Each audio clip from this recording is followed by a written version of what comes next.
Hi, everyone. Anthony Fantano here, internet's busiest music nerd. Hope you're doing well. And it is time for our weekly track roundup, where I go over what I felt were the best and worst tracks of the week. First off, I want to give a shout out to our sponsor, the good people over at The Ridge. They make these nifty metal-plated, elastic-banded, money-clipped wallets that fit nicely in your front pocket. Way better than your old disgusting leather wallet. Again, hit that link in the description box, replace it, and use promo code Fantano to get 10% off your first order. Also down there are our Amazon and Turntable Lab associate links, especially that Turntable Lab one. Hit that link up. Buy yourself a colorful pressing of a record we reviewed on the channel, a turntable, some speakers, some audiophile stuff. We get kickback from it, supports the channel. And let's get into a few shout-outs. We have Trentmoller dropping a new cover of the Neil Young track, really kind of pulling it back into the strange corners of the Neil Young discography here.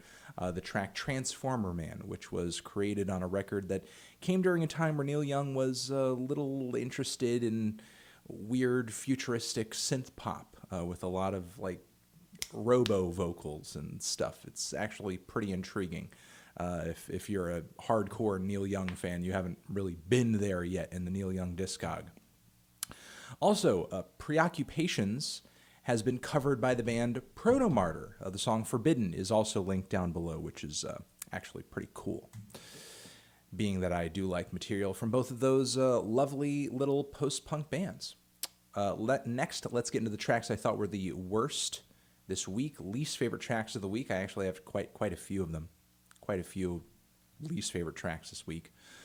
First off, new song from Young Lean, forthcoming project named Poison Ivy, dropping in November. And yeah, this cut was pretty much an attempt at, I think, going a little introspective, but it just ended up being a total mess. His flow does not sound all that solid, does not sound all that great, and it's just really all over the place and amateurish and unflattering is probably the worst thing I can say about this track. It's unflattering and disappointing, because I did like quite a bit of the material off of his last record, and it seemed like overall he was starting to embark on some kind of major improvement here, but this new song over here leads me to believe that maybe that is not the case. Moving on from there, new track from the Grinch soundtrack with Danny Elfman and Tyler, the Creator, teaming up for the You're a Mean One, Mr. Grinch theme. And this is awful. This is a terrible rendition of this song. It just sounds like like a really bad track off of Flower Boy, but with those Danny Elfman strings surrounding it. And maybe the biggest disappointment of this track is that the original features such a bold, memorable, and strong vocal that really embodies the darkness and just the meanness of the character that the track is about. And there are a few rappers out there of this current mainstream that I think you could pull on, that if you were going to go a rap direction with this song, could kind of embody that voice, because Tyler, the Creator, when he wants to, he has a pretty dark, foreboding, and ominous and edgy vocal. But he chose not to embrace that side of his voice at all, and he's just kind of doing a very low-key, semi-soulful. Again, it just sounds like he's still pulling on a lot of those Flower Boy sounds to kind of pull this track together. And yeah, it just sounds really undersold. I don't really think it does much to build up the, I guess, the personality of the character that the song is about, which is really the worst thing about it, ultimately. Original paints the character to a T and makes you really feel like this character's a bad guy. This new song makes me feel like it doesn't really embody the character all that well. Just doesn't really sound like that mean of a guy. Just sounds like a really weak tune. All right, moving on from there, this new Cardi B song, Money, is pretty much trash. Which, again, kind of disappointing, considering that I liked quite a bit of the material off of her debut full-length album. But there's so many things that are a total mess about this song. Her flow just sounds really amateurish, like she hasn't been rapping all over the place, all over every track for the past couple of years, like ever since she blew up. Like it sounds like she's just starting, number one. Not only in terms of her vocal delivery and flow, but also her lyrics on the topic of money are pretty freaking basic. And finally, the cherry on top is really that the instrumental is awful. It's really rickety, it's hollow, it just seems kind of thrown together. Of course, there are some gimmicky and weird, fun little vocal samples thrown into the mix that make it pop out a little bit and make it sound kind of original or unique. But for the most part, the worst thing about this track is that it just seems really shoddy. Shoddily produced, shoddily rapped, shoddily written. Not really sure where we're going here with Cardi B. Just seems like she's not really trying here and that she's just pumping out a new single just to pump out a new single. Moving on from there, the new Cake song, Sinking Ship, is yet another ongoing installment of 90s band comes back to put out political song that's really not that good. Because the guitar riffs on this thing sound like something out of a bad ZZ Top song. The lyrics are absolutely frigging inane. And the bass, which is usually one of the stars of the show on a Cake song, on a Cake album, is doing really nothing interesting whatsoever. So really kind of an L for me, an L. And of course, Takeoff of Migos fame has dropped a new solo single. Quavo was not going to be the only solo Migo in 2018, I guess. Maybe he's got a new album on the way. I really have no idea. I'm especially not interested after this new single over here, which, even though I did like what he did with 21 Savage on Without Warning, this new track over here is about as generic as new trap singles get. Lyrical content, the beat, the flows. I'm pretty much convinced now that not a single member of the Migos has any solo viability, so might as well just keep it together, guys. Just please keep it together. The solo thing, it's not going to work. Let's just keep it as a trio. Moving on to the tracks that I thought were kind of meh, not amazing, but not terrible either. Potentially worth your time if it's your thing. First, the new Toro Y Moi single has just dropped. New project on the way.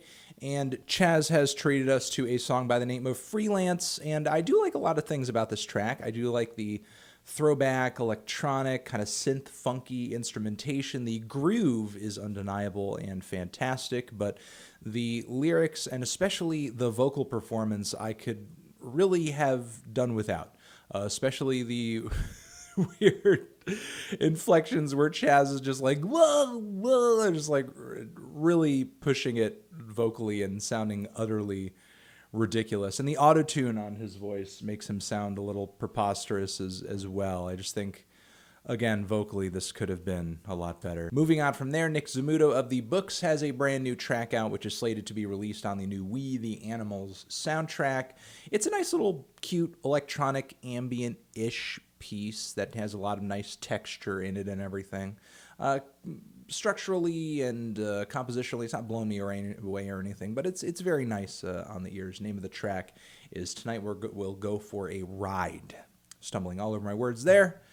Moving on from there, a dude by the name of Mike Krol has some new music out via Merge Records. The name of this new tune is Little Drama, and if you're into some really hard-hitting, slightly lo-fi garage rock that is very much in the vein of artists like Jay Retard, for example, I think you'll really dig on this new song over here. Vocals are not maybe as bold or as standout as I would like them to be, but they do sing a pretty catchy melodic line, and again, that guitar tone is kind of to die for. It's really skull-crushing.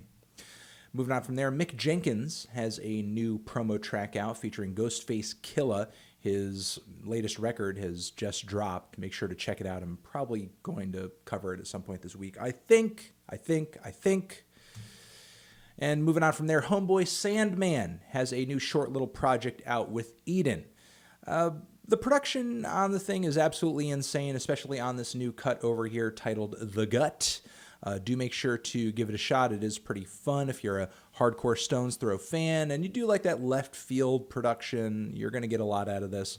I'm not all that crazy still about Homeboy Sandman's delivery.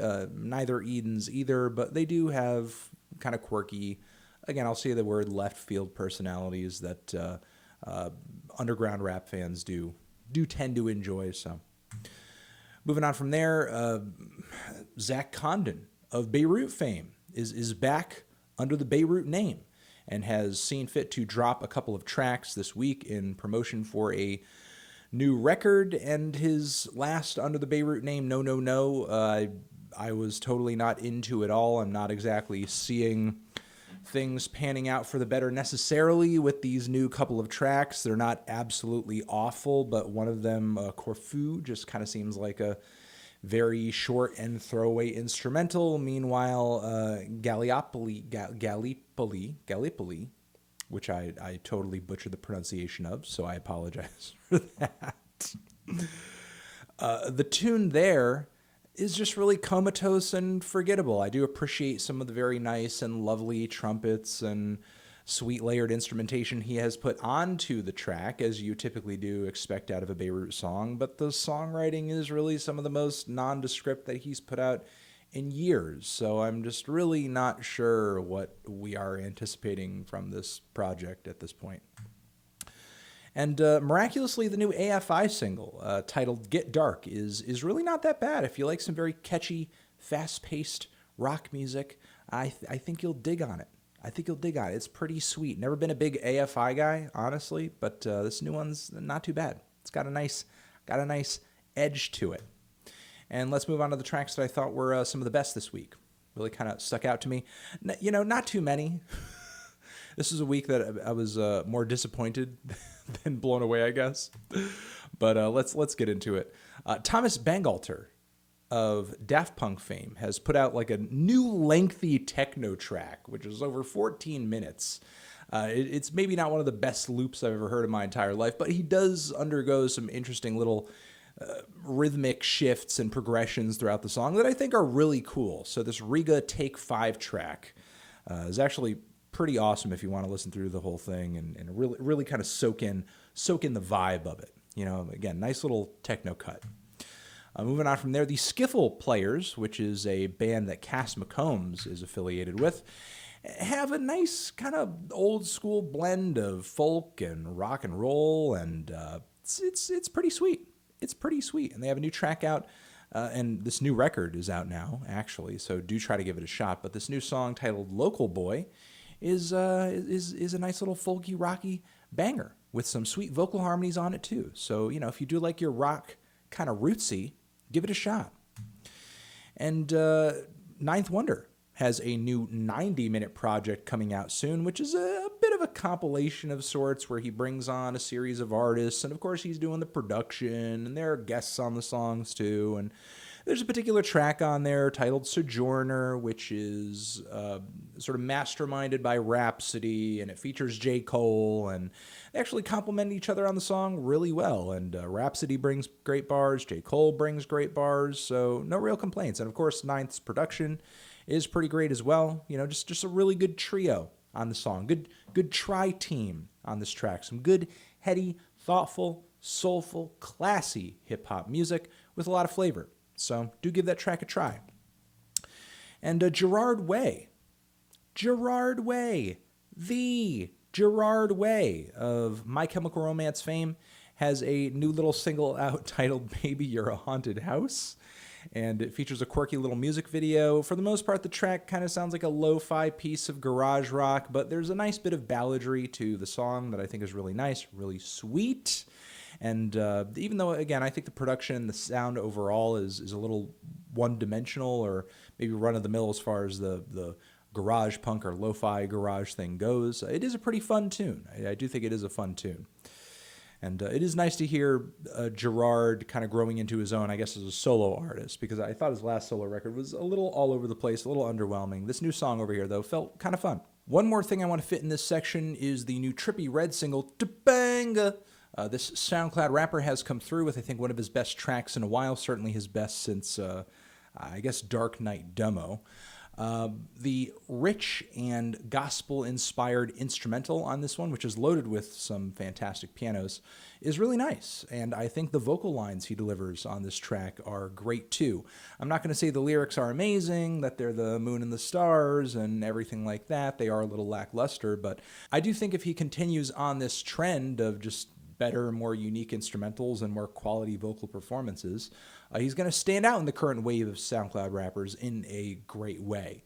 So, digging this song, digging this direction, incredibly catchy, boom, boom, boom, boom, and hope to hear more like it. And finally, I think this is the last, this is the last one. I want to give a shout out to a Bandcamp artist by the name of Michael, or it's like Michael . And this song over here, off of this Bandcamp page, I Really Want to Quit My Job, is one of many on this record that are short, feature some lovely guitar work, also mixed with some woodwind, and some funny meta and introspective lyrics as well. This project has a lot of quirk, a lot of personality, a lot of, I guess I'll say, low-key heart, and so give it a shot. Give it a shot. It's very cute and, I guess, sort of endearing as well. So that's it. That's the weekly track roundup, guys. Again, make sure to hit up our good friends over at the Ridge Wallet. And all of the links, everything that we have linked you guys down to below in the description box as far as music, if it so interests you as well. I will catch you guys in the next one, Anthony Fantano Weekly Track Roundup.